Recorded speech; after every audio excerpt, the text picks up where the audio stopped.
Hello friends, Usha दीप academy में आप सभी लोगों का स्वागत है। इस एकेडमी की स्थापना 2009 में इंश्योरेंस एजुकेशन प्रोवाइड करने के लिए की गई थी। जहां भी जैसी रिक्वायरमेंट होती है इंश्योरेंस एजुकेशन प्रोवाइड कराती है। बीमा क्षेत्र में होने वाले अधिकांश एग्ज़ाम्स के लिए guide book, classroom coaching, video lecture तथा ऑनलाइन प्रैक्टिस टेस्ट भी प्रोवाइड कराती है। मिस्टर AP श्रीवास्तव, जिन्होंने एकेडमी की स्थापना की और बराबर इंश्योरेंस एजुकेशन के प्रसार के लिए अपना नेतृत्व प्रदान करते रहते हैं। This is myself RK Srivastava और मेरी जिम्मेदारी है कि आप लोगों को अच्छी से अच्छी सर्विसेज से संबंधित सेवाएं उपलब्ध कराएं। वीडियो लेक्चर शुरू होने से पहले कुछ बातें आप लोगों को समझनी आवश्यक है। पहला ये कि वीडियो लेक्चर आप सुनते समय कोशिश करें कि PDF से जो भी कंसेप्ट है उसको समझें। साथ ही साथ आप पढ़ते चलें। अगर आपको साथ पढ़ने में दिक्कत होती है तो आप वीडियो को पॉज कर दीजिए और जो वीडियो में कहा जा रहा है उससे PDF से पढ़ के और कंसेप्ट को क्लियर कीजिए। यहाँ ये बताना आवश्यक है कि इसको याद करने की कोशिश मत कीजिए। याद करेंगे तो भूल जाएगा। इसको समझने की कोशिश कीजिए। एक बार समझ लेंगे। बहुत ही सिंपल सब्जेक्ट है, बहुत ही इंटरेस्टिंग है और आप लोग चूँकि सर्वेयर फील्ड से हैं तो आप लोगों के लिए और ज़्यादा इंटरेस्टिंग है। तो एक बार अगर समझ लेंगे तो फिर आपको कभी नहीं भूलेगा। अगर कोई कंसेप्ट आपको नहीं समझ में आता है तो उसको आप अलग से नोट कर सकते हैं और बाद में आप फ़ोन करके समय लेके और उसकी अपने डाउट्स को क्लियर कर सकते हैं। हेलो फ्रेंड्स, इस सेशन में हम लोग chapter 2 engineering insurance classes of business principles and practice इस पे डिस्कस करेंगे। Engineering insurance forms part of the miscellaneous insurance branch in the Indian insurance market. जो इंजीनियरिंग इंश्योरेंस है वो इंडियन इंश्योरेंस मार्केट के मिसलेनियस ब्रांच में इसको लिया जाता है। जैसा कि आप लोग जानते ही हैं 3 क्लासेस ऑफ बिजनेस हैं। सपोज कि 3 ब्रांचेस हैं, ये मान लीजिए। पहला है फायर, दूसरा है मैरीन और तीसरा है मिसलेनियस। तो फायर और मैरीन के अलावा जितने भी इंश्योरेंस हैं वो सारे मिसलेनियस में ही आते हैं। तो इंजीनियरिंग इंश्योरेंस भी मिसलेनियस इंश्योरेंस ब्रांच का एक पार्ट है। In India there is no insurance company dealing only in engineering insurance business. India में ऐसी कोई कंपनी नहीं है इंश्योरेंस की कि जो सिर्फ इंजीनियरिंग इंश्योरेंस बिजनेस में डील करती हो। दैट मीन्स कि वो किसी और इंश्योरेंस में बिजनेस ना करती हो।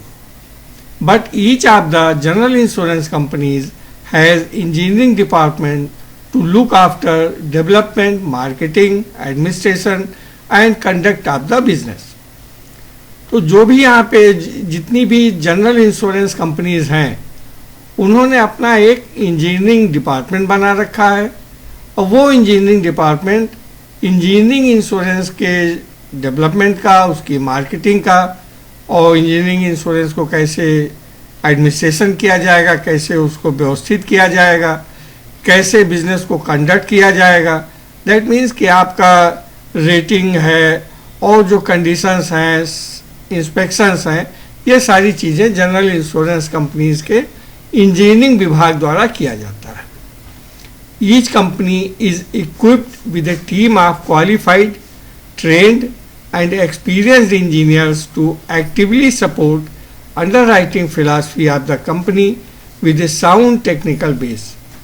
तो जो भी इस डिपार्टमेंट में लोग होते हैं वो इंजीनियर्स की टीम होती है जो पूरी तरीके से ट्रेंड होते हैं और अनुभवी होते हैं, जिनको जो अंडरराइटिंग की फिलॉसफी है कंपनी की, यानी जिस ध्येय के हिसाब से, जिस ध्येय के अनुसार काम करना है उसके अनुसार वो लोग पूरी तरीके से इक्विप्ड होते हैं, पूरी तरीके से उनको जानकारी होती है।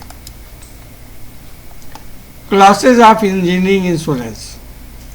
Various insurance policies issued by Indian insurance companies in the engineering department can be broadly classified into the following.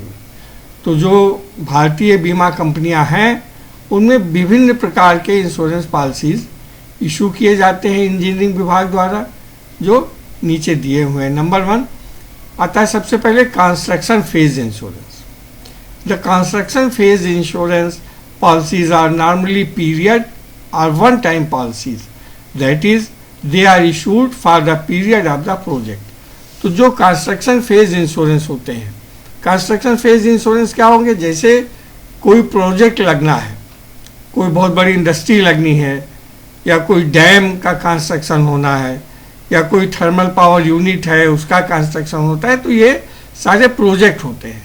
तो जो भी प्रोजेक्ट अंडर कंस्ट्रक्शन होते हैं, जो उनका कंस्ट्रक्शन शुरू होना है, तो इन सारे जो प्रोजेक्ट होते हैं इनको कंस्ट्रक्शन फेज इंश्योरेंस के अंतर्गत लिया जाता है.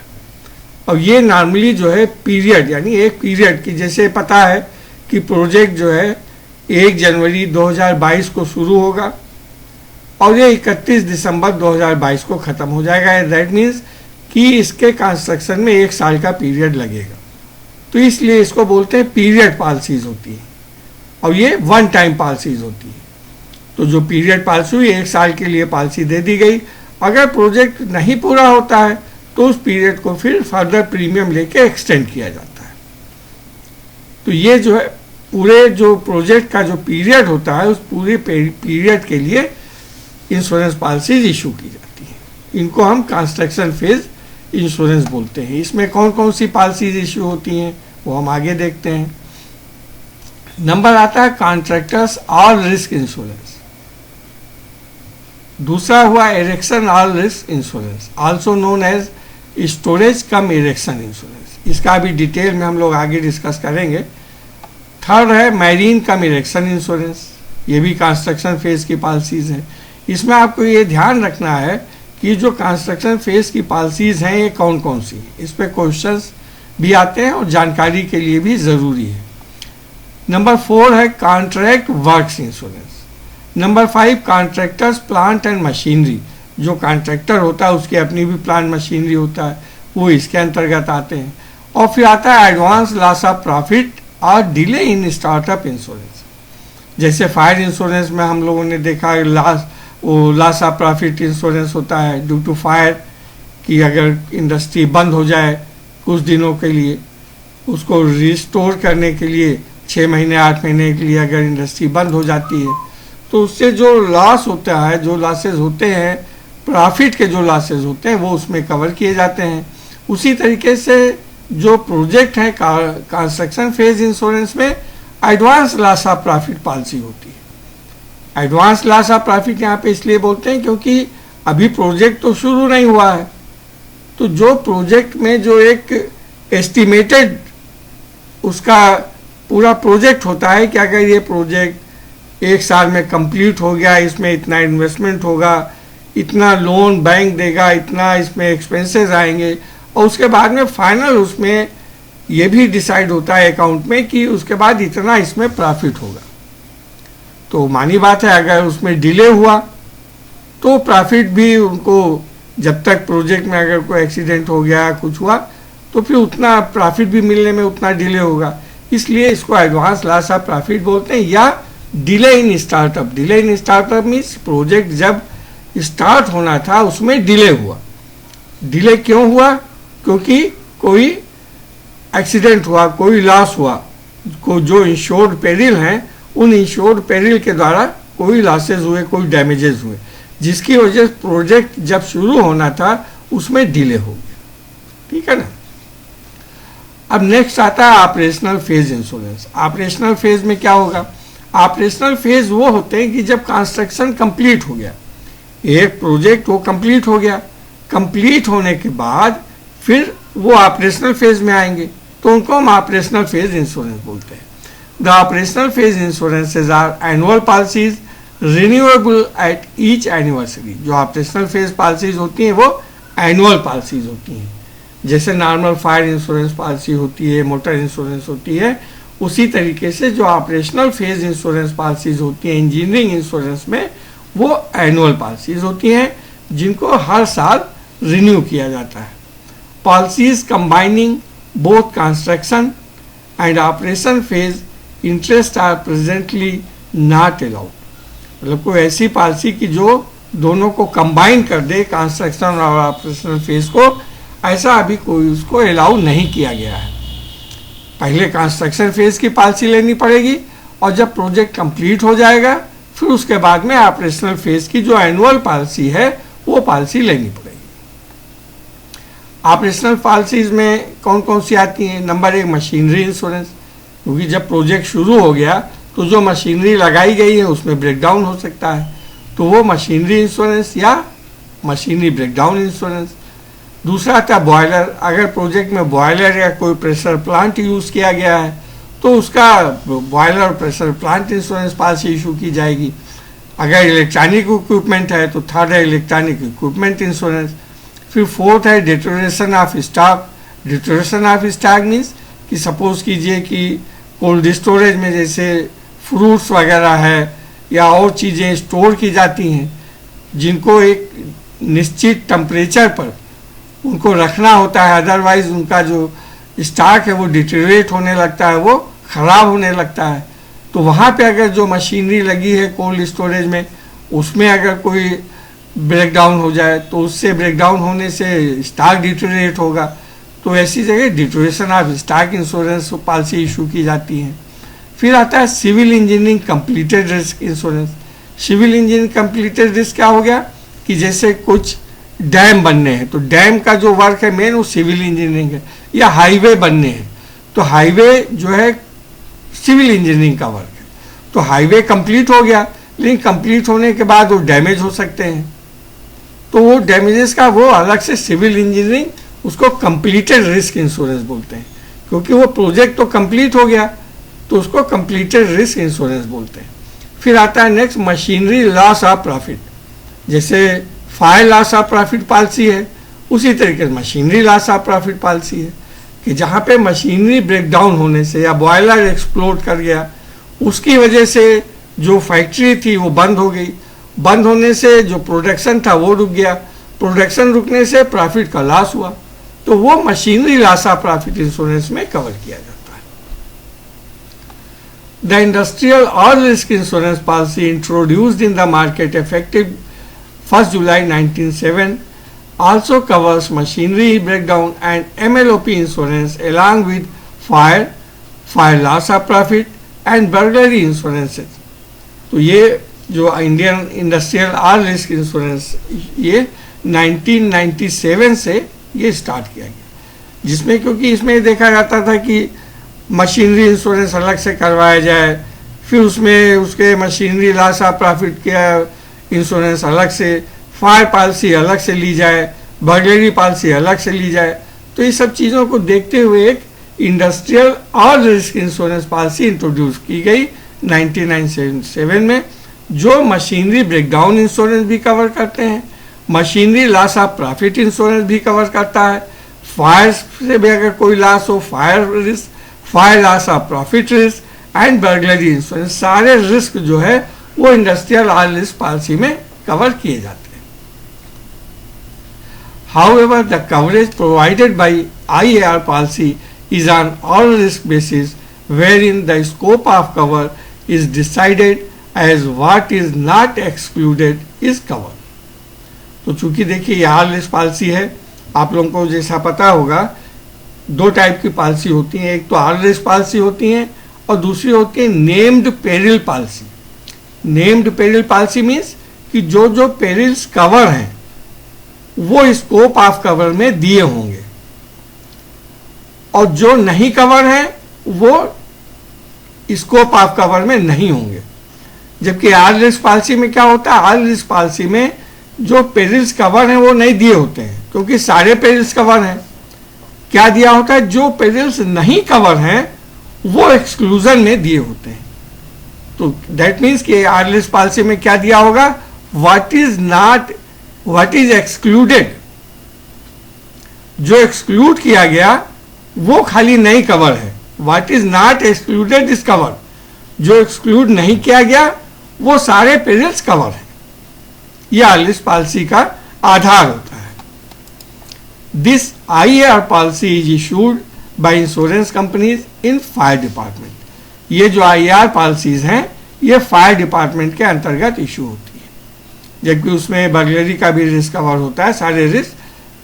तो बर्गलरी तो आता है आपका मिसलेनियस डिपार्टमेंट में, लेकिन यही यहाँ पे क्लियर किया गया है, इसको ध्यान रखिएगा कि जो इंडस्ट्रियल आर रिस्क पॉलिसी होती है वो फायर डिपार्टमेंट में इंश्योरेंस कंपनी द्वारा जारी की जाती है। ठीक है ना। नेक्स्ट क्या है, principles and practices of engineering insurance. यानी जो इंजीनियरिंग इंश्योरेंस है वो किस सिद्धांत पे काम करता है और इसकी जो प्रैक्टिकली ये कैसे कार्य करता है, ये चीज़ यहाँ पे हम लोग डिस्कस करेंगे। Principles applicable to engineering insurance. कौन कौन से प्रिंसिपल्स? वही जो जनरल इंश्योरेंस के प्रिंसिपल्स हैं। Number 1, utmost good faith, insurable interest, indemnity, principle of indemnity, subrogation and contribution, proximate का। ये जो 5 बेसिक प्रिंसिपल्स हैं जनरल इंश्योरेंस के, ये सारे प्रिंसिपल्स इंजीनियरिंग इंश्योरेंस भी फॉलो करता है। प्रैक्टिस में engineering insurance business is conducted by the operating offices of each company. जो भी ऑपरेटिंग ब्रांचेज होती हैं, जैसे branch office, divisional office, regional office, जहाँ पे अंडरराइटिंग का काम होता है, तो वो जो ऑपरेटिंग ऑफिसेज हैं, ऑपरेटिंग ऑफिसेज कैसे बोलेंगे? जहाँ पे अंडरराइटिंग का वर्क होता है, तो वहाँ पे ये इंजीनियरिंग इंश्योरेंस ऑपरेटिंग इंश्योरेंस द्वारा, ऑपरेटिंग ऑफिसेज द्वारा डील किए जाते हैं। Normally engineering department at the head office deals with guidelines for conducting business in a professional and prudent manner। तो जो इंजीनियरिंग डिपार्टमेंट होता है हेड ऑफिस में हर इंश्योरेंस कंपनी के, वो इसके गाइडलाइंस जो है निर्धारित करता है, जिससे इस बिजनेस को बहुत ही प्रोफेशनल तरीके से और प्रूडेंट मैनर, प्रूडेंट मीन्स बुद्धिमान होता है, प्रूडेंट यानी बहुत ही बुद्धिमानी से और सावधानी पूर्वक ये इंश्योरेंस किया जा सके। These departments are supported by qualified technical staff for inspections, development staff and accounts department। तो ये जो डिपार्टमेंट्स होते हैं उसमें क्वालिफाइड इंजीनियर्स होते हैं जो इंस्पेक्शन करते हैं, उसके साथ साथ मार्केटिंग के लिए डेवलपमेंट स्टाफ होते हैं और प्रीमियम और बाकी चीज़ों के लिए अकाउंट्स डिपार्टमेंट होते हैं। तो ये सारी चीज़ें जो है ये आपके ऑपरेटिंग प्रैक्टिसेस में आता है। अब प्रैक्टिस में क्या, नंबर 1 सबसे पहले आएगा proposal form. Such proposal form and question are always considered to form a part of the insurance policy. तो जो भी प्रपोजल फॉर्म होता है, आप लोगों को पता ही है, वो इंश्योरेंस पॉलिसी का एक पार्ट होता है। और जो proposal form normally deals with common type of information, तो उसमें जो कॉमन टाइप के इंफॉर्मेशन होते हैं जो सभी इंश्योर्ड से ज़रूरी होता है लेना। प्रपोजल फॉर्म का क्या पर्पज होता है कि स्टैंडर्ड प्रपोजल फॉर्म बनाया जाता है जो सभी जितने भी प्रपोजल्स होंगे जिनको बीमा करवाना है उनसे उसका सारा इंफॉर्मेशन उसमें लिया जाता है।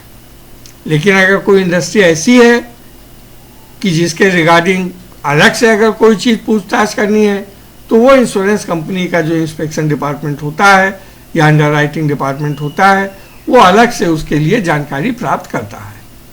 तो प्रपोजल फॉर्म में नॉर्मली क्या क्या होता है, बहुत ही कॉमन चीज़ें हैं, नेम, एड्रेस, लोकेशन यानी उसका एड्रेस वगैरह कि कहाँ पे लोकेटेड है, सम इंश्योर्ड कितने का बीमा करना है, question deals with specific information, कुछ विशेष सूचनाएं भी मांगी जाती हैं, जैसे टाइप ऑफ प्रोजेक्ट कैसा है, मशीनरी के बारे में डिटेल मांगा जाता है, प्लांट एंड इक्विपमेंट्स वो कैसे हैं। Such proposal form and question are always consider to form a part of. तो ये जो भी प्रपोजल फॉर्म होते हैं या जो क्वेश्चनर होते हैं, क्वेश्चनर बोलते हैं कि जहाँ पे एक अलग से लिस्ट इंश्योरेंस कंपनी देती है जिसमें पूरी मशीनरी का विवरण इंश्योर्ड को, बीमा धारक को देना होता है। तो क्वेश्चनर होता है प्रपोजल फॉर्म के साथ, और ये दोनों जो है इंश्योरेंस पॉलिसी का एक हिस्सा माना जाता है। फिर आता है आपका cover note and policies. Acceptance of any new business proposal is dependent upon satisfactory examination by the company engineers. तो कोई भी बिजनेस तभी एक्सेप्ट किया जाता है जब कोई प्रपोजल सेटिस्फैक्ट्री हो और उनके जो कंपनी के इंजीनियर्स हैं वो उनको अलाउ करें, एक्सेप्ट करें कि हाँ भाई ये रिस्क कवर करने के लायक है और इसको रिस्क जो है कवर किया जा सकता है। When it is found technically acceptable and the corresponding premium is paid, it is customary to issue a cover note. जब ये हो गया कि हाँ भाई ये रिस्क एक्सेप्टेबल है और प्रीमियम इंश्योर्ड द्वारा पे कर दिया गया, तब उस केस में कवर नोट इशू किया जाता है। कवर नोट एक टाइप का स्लिप होता है जो इंश्योरेंस कंपनी द्वारा जारी किया जाता है। ये इन ल्यू ऑफ पॉलिसी जो है ये इशू होता है। अब तो आजकल के टाइम में तो डायरेक्ट पॉलिसी इशू हो जाता है, लेकिन अगर पॉलिसी इमीडिएटली नहीं इशू हो सकती है तो कवर नोट इशू होता है। और कवर नोट इशू होने के मतलब यही होता है कि risk has been accepted by the insurance company, कि इंश्योरेंस कंपनी को प्रीमियम भी मिल गया है और now he has accepted the risk. तो इस तरीके से कवर नोट जारी करके ये चीज़ किया जाता है। Such cover note can be issued only by the authorised representative of the company and operate only for a limited period, replacement by a proper policy.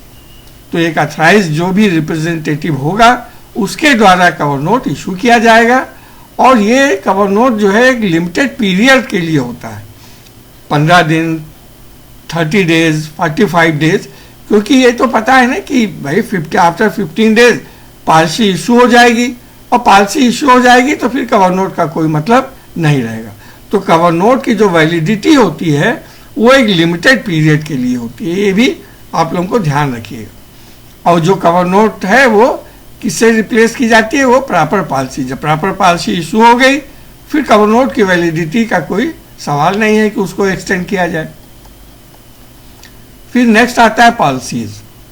The policy is a stamped document which provides evidence of the insurance contract and therefore it must be carefully drafted and issue in the appropriate form. जो policy होती है एक stamp document होता है। Stamp means इस पे insurance stamp लगाया जाता है, जो भारत सरकार द्वारा, इंडियन गवर्नमेंट के द्वारा जारी स्टैम्प होता है। जैसे आपने रेवेन्यू स्टैम्प देखा होगा, वो सब देखा, उसी तरीके से इंश्योरेंस स्टैम्प भी आता है। तो वो इंश्योरेंस स्टैम्प पॉलिसी पे लगाना ज़रूरी होता है। तो वो ये एविडेंस देता है कि इंश्योरेंस कॉन्ट्रैक्ट जो है कवर कंप्लीट हो गया। और जो स्टैम्प है वो ये एविडेंस देता है कि जो गवर्नमेंट रेवेन्यू है वो पे कर दिया गया। तो यहाँ पे स्टैम्प के थ्रू गवर्नमेंट रेवेन्यू पे किया जाता है। एंड देयरफॉर इसलिए यहाँ पे कहते हैं कि जो पॉलिसी जो है वो एक अप्रोप्रिएट, जो उसका एक निर्धारित फॉर्म है, उसी फॉर्म के अनुसार उसको जारी करना चाहिए और बहुत ही सावधानी पूर्वक उसमें जो भी चीज़ें लिखी जाए वो बहुत ही सावधानी पूर्वक उसको तैयार किया जाना चाहिए। सेक्शनलाइज्ड पॉलिसी वर्डिंग्स, जो पॉलिसी होती है उसमें अलग अलग सेक्शंस होते हैं। नंबर 1 द हेडिंग, जो मेन हेडिंग होता है। हेडिंग में क्या होता है, जो इंश्योरेंस कंपनी है उसका नाम, एड्रेस, वो सारी चीज़ें उसमें दी होती हैं। Operative or insuring class, operating class में जो चीज़ का इंश्योरेंस किया जा रहा है उसका डिटेल, मशीनरी का डिटेल, बाकी सारी चीज़ें वो ऑपरेटिव क्लास में आता है। Location, name and address. फिर आता है प्रीएम्बल और recital class. Recital class indicates the parties to the contract, that is insurer and the insured, terms, conditions, warranties etc. A reference is also made to some insured। तो ये सारी चीज़ें जो recital class में आती हैं कि जिसमें दोनों इंश्योरेंस कंपनी और इंश्योर दोनों का उसमें नाम होता है, उसमें जो टर्म्स कंडीशंस होती हैं ये सारी चीज़ें आती है, प्लस सम इंश्योर्ड और जो अगर कोई लायबिलिटी है, थर्ड पार्टी लायबिलिटी कवर की गई है तो उसका डिटेल होता है। Then schedule containing information applicable to the particular contract, that is policy number, name of the insured, address and business, period of insurance, sum insured for each item if separately insured, again तो ये सारी चीज़ें जो schedule में आ जाती हैं, जो भी डिटेल है इसका। फिर आता है अटेस्टेशन और signature clause, where the policy signed by an authorised official, last में रहता है कि जहाँ पे वो जो कंपनी का अथराइज्ड रिप्रेजेंटेटिव है वो उसको साइन करता है और वो ये वहाँ पे एक्सेप्ट करता है कि हाँ ये रिस्क कवर किया गया in case of any loss और डैमेज ड्यू टू इंश्योर्ड पे रिलीज, उसका लैंग्वेज होता है वो, उसमें उसको हम अटेस्टेशन और सिग्नेचर क्लास बोलते हैं। उसके बाद आता है कंडीशंस में जो नॉर्मल जो पॉलिसी कंडीशंस होती हैं उसमें जनरल कंडीशंस भी होती हैं और स्पेसिफिक कंडीशंस भी होती हैं। स्पेसिफिक यूजुअली जो जनरल और स्पेसिफिक जो भी कंडीशंस होती हैं वो पॉलिसी में प्रिंटेड होती हैं, और अगर कोई अलग से कंडीशंस हैं तो उनको अलग से उस पर थ्रू इंडोर्समेंट या पॉलिसी में टाइप करके इस तरीके से उसको जारी किया जाता है। Next point is endorsements. As in the case of fire and miscellaneous accident departments, endorsements on engineering insurance policies are normally used when the terms of an insurance contract are to be varied. तो जैसे fire और miscellaneous insurance में आप देखते होंगे department में कि endorsements use होते हैं। इंडोर्समेंट मीन्स प्रस्थांकन, हिंदी में प्रस्थांकन बोलते हैं। तो उसी तरह के इंजीनियरिंग इंश्योरेंस पॉलिसीज में भी इंडोर्समेंट इशू होते हैं, और ये इंडोर्समेंट तब इशू किए जाते हैं जब जो इंश्योरेंस कॉन्ट्रैक्ट हुआ है, जो पॉलिसी इशू की गई, उसमें अगर कोई चेंज करना है, जैसे कोई टर्म्स कंडीशन कोई चेंज करना है, कोई रिस्क चेंज करनी है, या सपोज कीजिए उसका इंश्योर्ड का जो है वो एड्रेस चेंज करना है, तो इस टाइप्स का अगर कोई भी चेंजेस हैं तो वो थ्रू इंडोर्समेंट जो है वो चेंजेस किए जाते हैं, और ये इंडोर्समेंट पॉलिसी पीरियड के अंदर ही होते हैं। अभी आगे इसको डिटेल में डिस्कस करते हैं। Endorsements are attached to the policy document and the two together constitute evidence of insurance contract. तो इंडोर्समेंट जो है वो पॉलिसी डॉक्यूमेंट में अटैच किए जाते हैं। जैसा हमने आपको बताया कि पॉलिसी इशू होने के बाद इंडोर्समेंट इशू किए जाते हैं। तो अगर कोई इंडोर्समेंट इशू किया गया है तो जो इंश्योरेंस कॉन्ट्रैक्ट है वो चेंज हुआ, दैट मीन्स कि इंडोर्समेंट और पॉलिसी डॉक्यूमेंट दोनों को मिला के अब इंश्योरेंस कॉन्ट्रैक्ट को देखा जाएगा। Endorsements may be issued at the time of issue of original policy to provide a specific extension to include an additional peril. अगर कोई एडिशनल पेरिल है जो पॉलिसी के अंतर्गत कवर करना है तो ऐसे टाइम में भी ओरिजिनल पॉलिसी जब इशू होता है उसी समय इंडोर्समेंट इशू किया जा सकता है। जब कोई स्पेसिफिक विशेष कोई एक्सटेंशन देना हो, अगर कोई स्पेसिफिक एक्सटेंशन देना हो कवरेज में, तो ओरिजिनल पॉलिसी जब इशू होती है जिसमें वो कवरेज का प्रोविजन नहीं था और उसको कवरेज देना है, तो ऐसे टाइम पे पॉलिसी इशू होने के साथ साथ इंडोर्समेंट भी इशू किया जाता है और उस पेरिल को कवर किया जाता है। दूसरा, during currency of the policy, जैसा हमने बताया आपको, when alteration in the risk are to be issued, जब कोई अल्टरेशन होता है, रिस्क में कोई अल्टरेशन हुआ, तो during currency of the policy यानी ड्यूरिंग पॉलिसी पीरियड, पॉलिसी चल रही तो पॉलिसी अवधि के दौरान अगर कोई चेंज किया जाता है तो उस चेंज, अल्टरेशन मीन्स चेंज, उस चेंज के लिए भी इंडोर्समेंट जारी किए जाते हैं। Endorsements are issued on standard forms and must be carefully drafted to make the intention quite clear. तो जो स्टैंडर्ड फॉर्म्स हैं इंडोर्समेंट्स के, उसी पे इंडोर्समेंट जारी किए जाते हैं, और दूसरा उसमें लिखते समय ये ध्यान रखना चाहिए कि जो चीज़ें लिखी जा रही हैं वो क्लियर होनी चाहिए, एम्बिगस नहीं होनी चाहिए। वो इंटेंशन की जो जिस पर्पस के लिए इंडोर्समेंट जारी किया जा रहा है वो पर्पस क्लियरली उसमें दिखना चाहिए, वो क्लियर होना चाहिए. The policies may be accepted 100% by a single insurer or by more than one insurer as a company insurer, each for an agreed proportion to the amount. तो ऐसे टाइम में अक्सर ऐसा होता है कि जो पॉलिसीज इशू की जाती हैं वो अक्सर एक कोई सिंगल इंश्योरेंस कंपनी द्वारा जारी की गई पॉलिसी जिसमें उस इंश्योरेंस कंपनी ने सारा रिस्क कवर कर लिया, और कभी कभी ऐसा होता है कि कई इंश्योरेंस कंपनी के द्वारा एक रिस्क को कवर किया जाता है और उसमें जो प्रोपोर्शन है वो एग्रीड रहता है कि 30% एक इंश्योरेंस कंपनी के पास रहेगा, 30% दूसरे के पास रहेगा, 20% तीसरे के पास रहेगा. तो ये सब सारी चीज़ें होती हैं, वो सारी चीज़ें एंडोर्समेंट में मेंशन होती हैं. All policies issued in the engineering department are on annual basis except those issued for major projects where there it may run for the entire period of the project and hence long term policies will be issued. तो यहाँ पे कह रहे हैं कि जो engineering department की policies हैं वो नॉर्मली जो पॉलिसीज हैं उनको 1 साल के लिए ही इशू किया जाता है एनुअल बेसिस पे.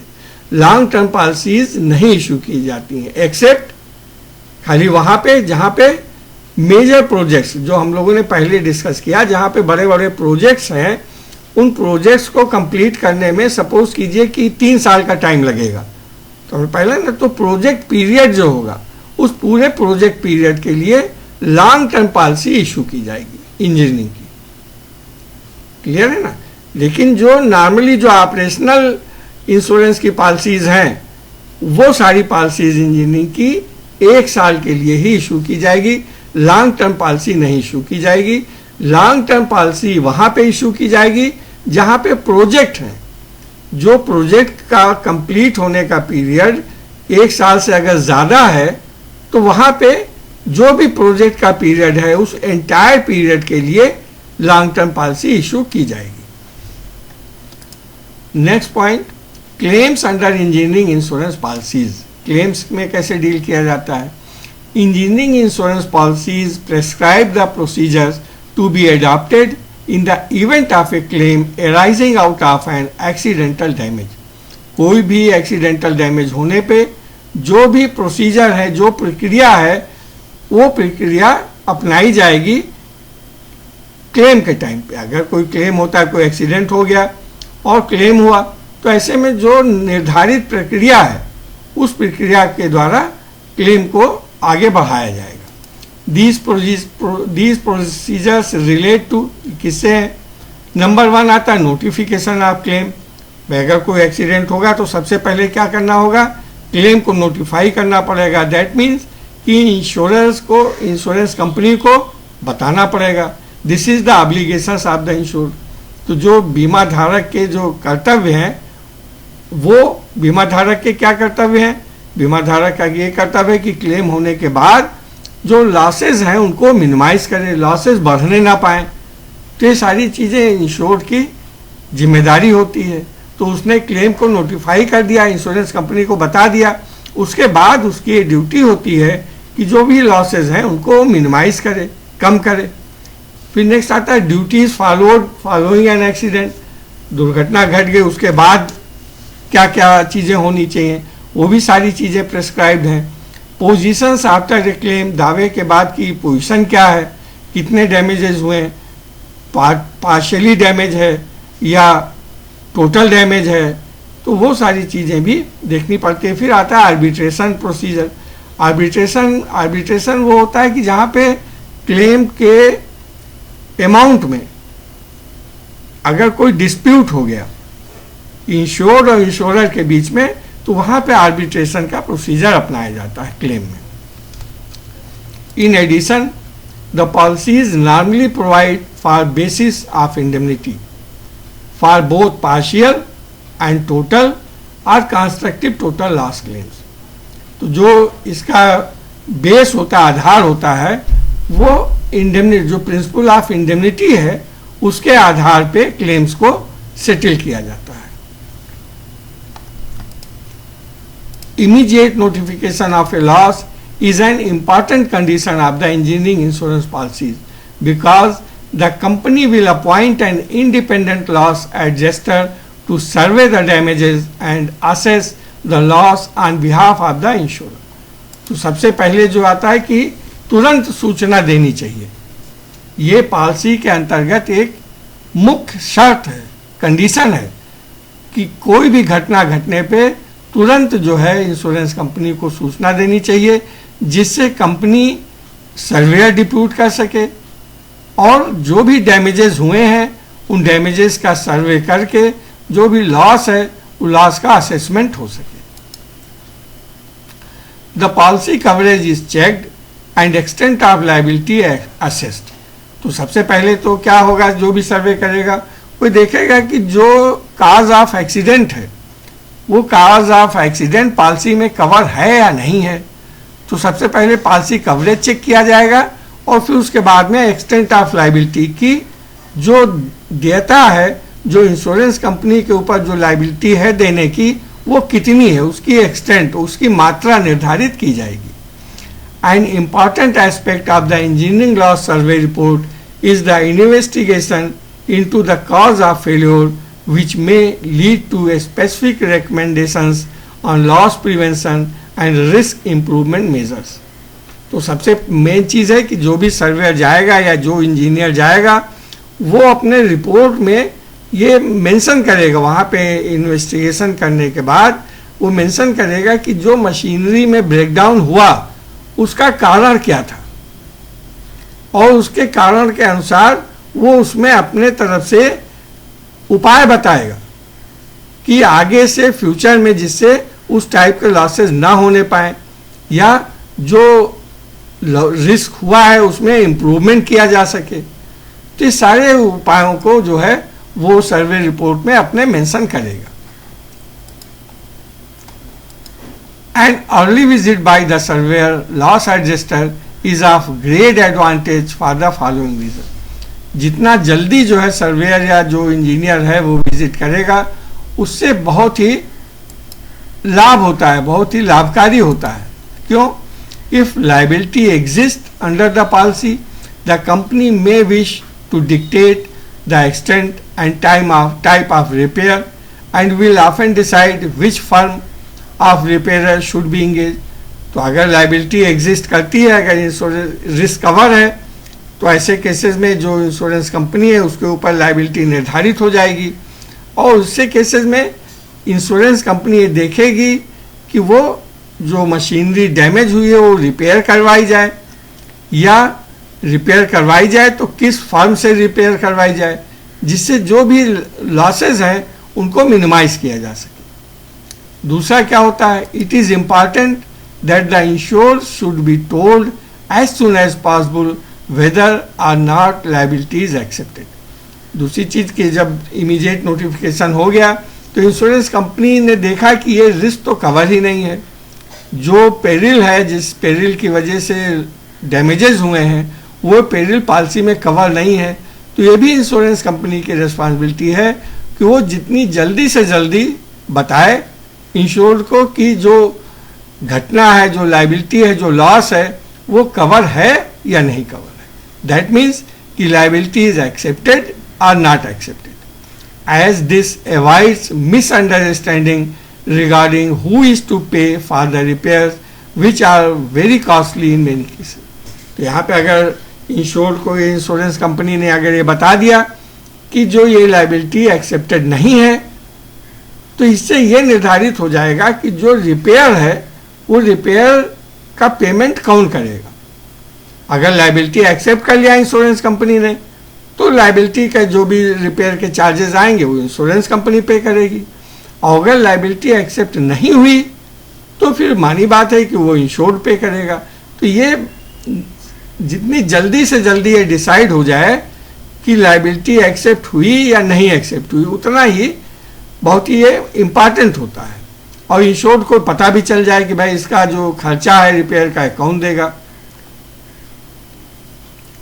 Often during the course of a repair, A considerable amount of maintenance work is carried out.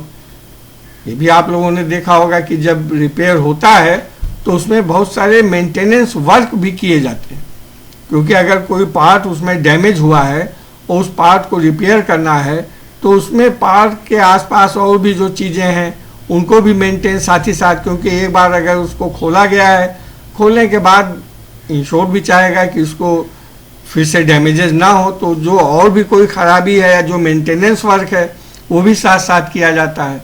And early visit by the surveyor enables him to report on the parts damage and the company is then in a position to agree a suitable apportionment of cost। तो अगर जल्दी visit हो गया surveyor का और surveyor ने देखा कि ये पार्ट डैमेज हुआ था, तो उस पार्ट के जो एक्सपेंसेस हैं रिपेयर के या रिप्लेसमेंट के वो, और साथ ही साथ वो ये भी देखेगा कि इसमें रिपेयर के साथ मेंटेनेंस वर्क कितना किया गया, और उसी के अकॉर्डिंग जो है जो सुटेबल अपोर्समेंट है उसका जो कास्ट आई है, रिपेयर करने की जो कास्ट आई है उस कास्ट का निर्धारित करने में, क्योंकि कितना इंश्योर बियर करेगा अगर मेंटेनेंस वर्क है तो जो भी कास्ट आई है रिपेयर का उसमें से कुछ पार्ट इंश्योर्ड बियर करेगा और बाकी इंश्योरेंस कंपनी बियर करेगी। तो अगर अर्ली विजिट होगा सर्वेयर का तो उससे ये सारे फायदे इंश्योरेंस कंपनी को मिल सकते हैं। Whether or not there is liability under the policy, the company must approve the type of repair from a safety and also future risk accept.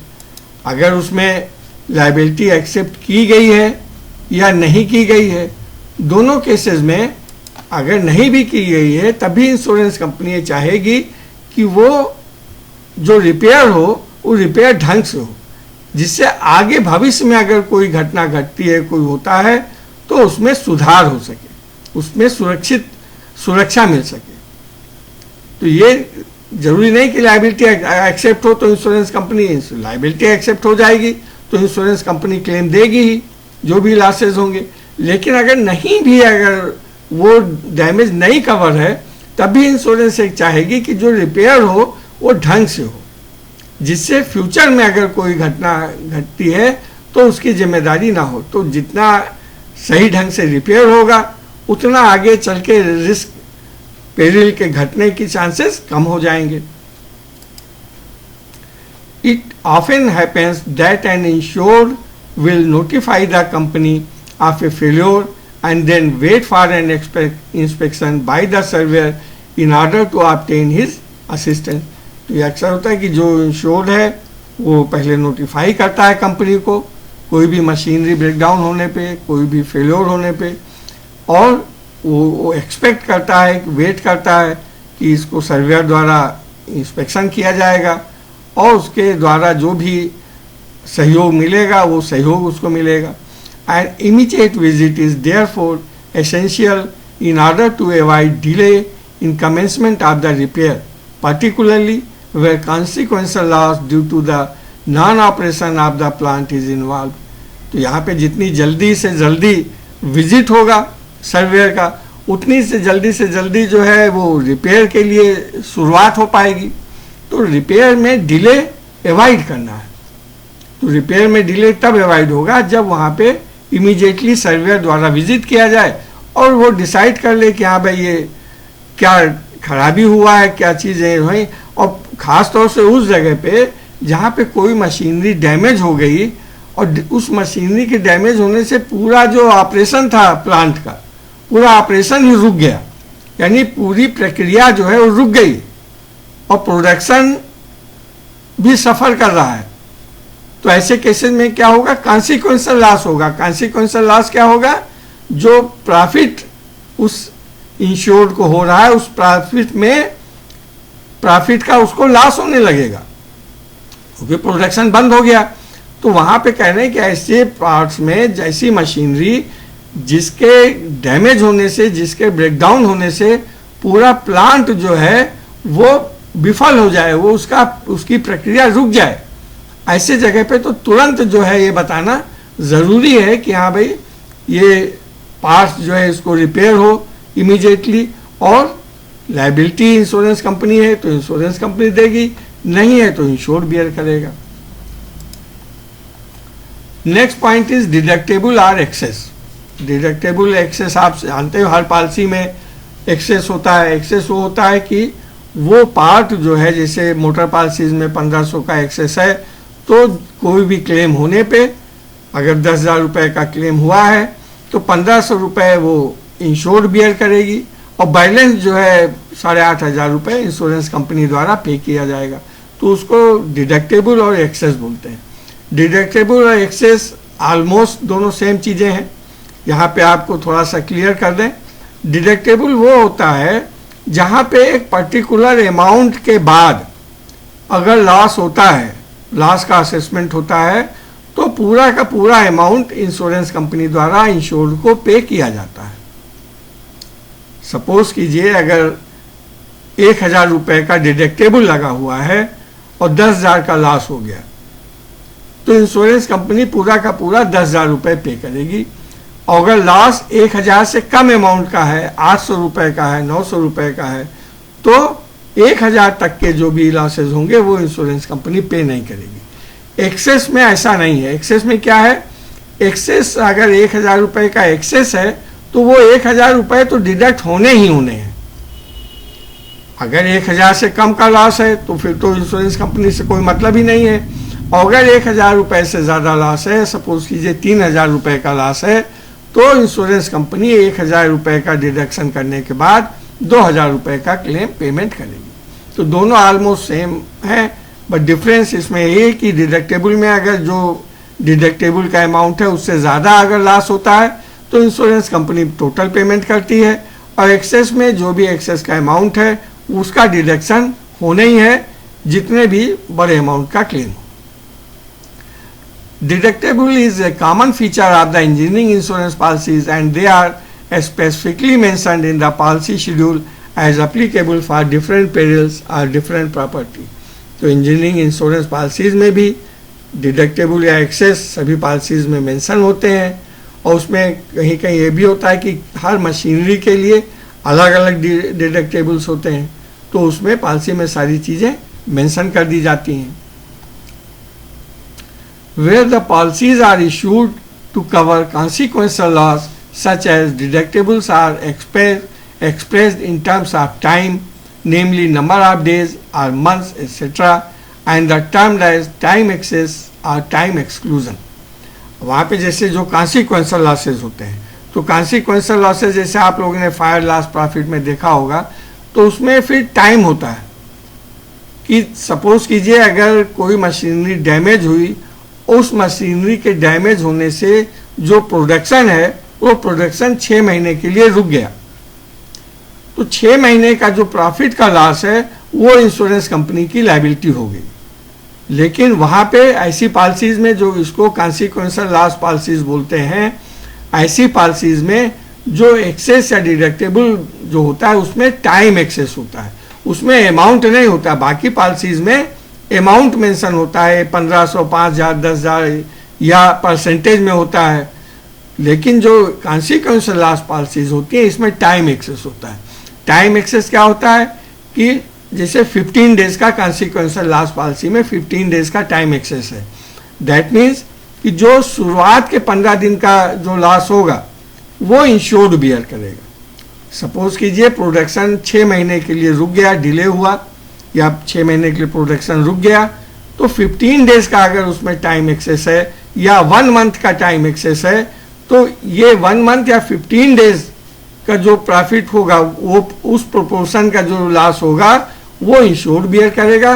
बाकी 4.5 महीने का या 5.5 महीने का जो भी बैलेंस पीरियड होगा उस पीरियड का क्या जो लॉस होगा, प्रॉफिट का लॉस होगा, वो इंश्योरेंस कंपनी द्वारा बियर किया जाएगा।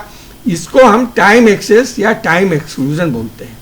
ये टाइम एक्सेस खाली कॉन्सिक्वेंशियल लॉस पॉलिसीज, वो चाहे मशीनरी लॉस ऑफ प्रॉफिट हो या फायर लॉस ऑफ प्रॉफिट हो या एडवांस लॉस ऑफ प्रॉफिट हो, सभी में जो एक्सेस होता है वो टाइम एक्सेस होता है। तो ये हम लोगों का सेकेंड चैप्टर कंप्लीट हो गया।